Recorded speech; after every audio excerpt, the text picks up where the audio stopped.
Y'all don't understand how many seriously twisted, broken people were at the beginning and at the top of the dope game. You would be thinking that people just are exaggerating, or these are street legends. All right, because the Kara says something like, in a very nonchalant way, like, Norman need to cut that shit out.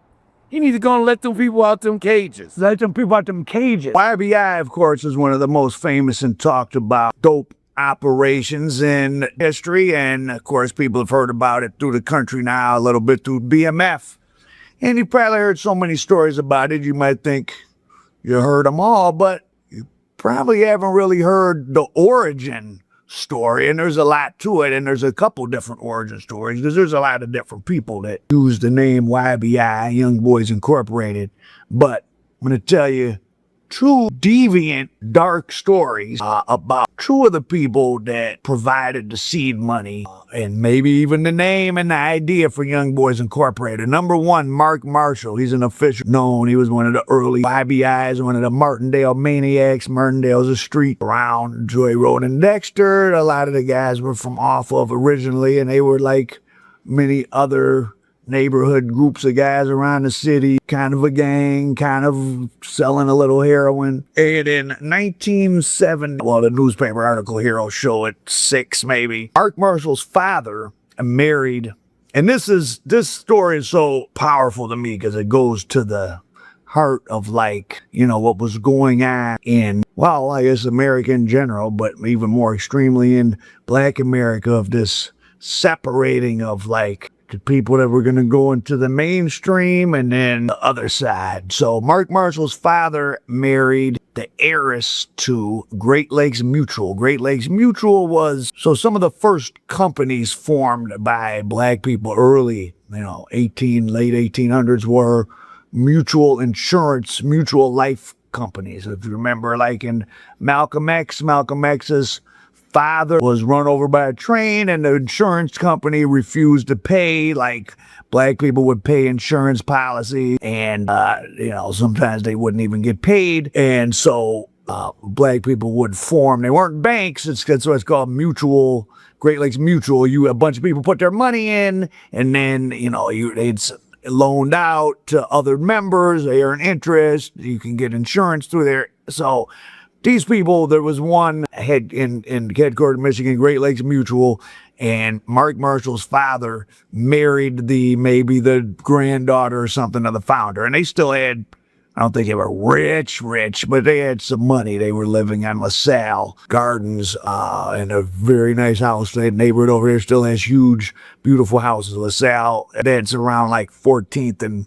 Claremont type area. Mark Marshall's stepmother, the heiress, his father, and the maid, and the dog were all stabbed to death. And Mark Marshall, who was a Wayne State student at the time, maybe 19 or 20, he was the prime suspect.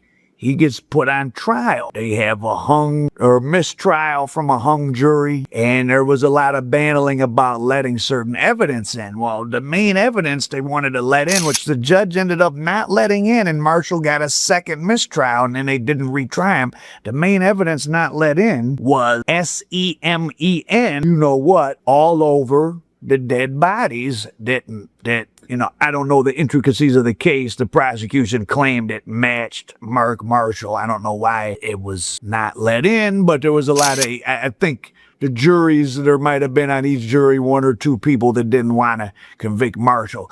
And as we found out about, like, John Gotti and a lot of other, and I know about different criminal cases where if you can get to 1 juror, you can get a hung jury. And that's a mistrial. And whatever it is that happened, Mark Marshall got 2 mistrials. And, of course, there was a life insurance policy, supposedly $80,000 that got issued at maybe 77 after Marshall I mean, if he's not found to have killed his father and he's the beneficiary, $80,000 in 78 is like $400,000 now. That supposedly they went and saw maybe Milwaukee Jack, who was one of the old-time guys connected to Henry Marzette. Milwaukee Jack actually lasted until maybe about 91 or 2. But anyway, Milwaukee Jack would pose kind of as a pimp, but he really was a big connection. But he wanted to seem like a pimp, so he'd be less on the police's radar. Anyways, so they get this big load. This is what, and at that same time, oh, well, there's actually 3 dark stories.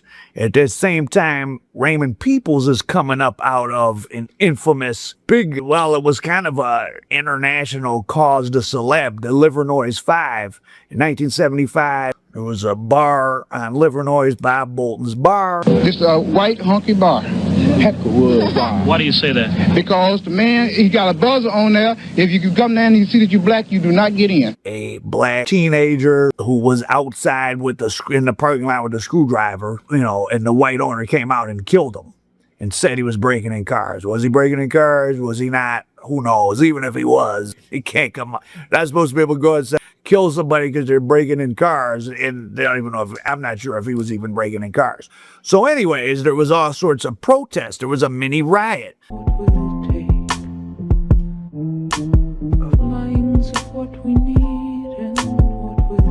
Last night's unrest was touched off by the fatal shooting of 18-year-old Obi Wynn, a black, by a white tavern owner who accused the youth of trying to steal his car. An angry crowd of several hundred residents responded with a rock-throwing, window-smashing, burning spree through the predominantly black business district of northwest Detroit, despite efforts by Mayor Coleman Young and police officials to restore calm. Detroit, already in the grips of a devastating economic recession, was ripe for violence.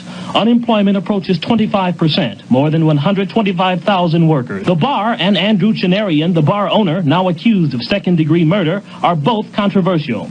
According to area residents, Chinarian allegedly maintained a white-only policy at the bar. Coleman Young had only been mayor for a year. He did an excellent job. You guys Detroit would have fell apart worse and faster. If Coleman Young did all he could do, Detroit was doomed for a variety of economic and social reasons. But Coleman Young actually slowed it down, at least initially.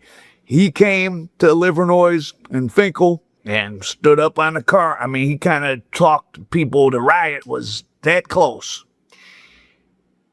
During the riot, there was an old Polish baker who had survived the Holocaust, snatched out of a car, beaten to death with a cinder block. 5 people from the neighborhood were put on trial for it, the Livernois 5. Raymond Peoples, the infamous Baby Ray, he was one of them. Now, of course, people came from around the country. I guess there were white people from other countries driving around in the neighborhood trying to find witnesses to help the Livernois 5. It was like a big deal. So they beat it. No one was ever convicted of it. He was acquitted, but you also know that people were disappearing and didn't come to court.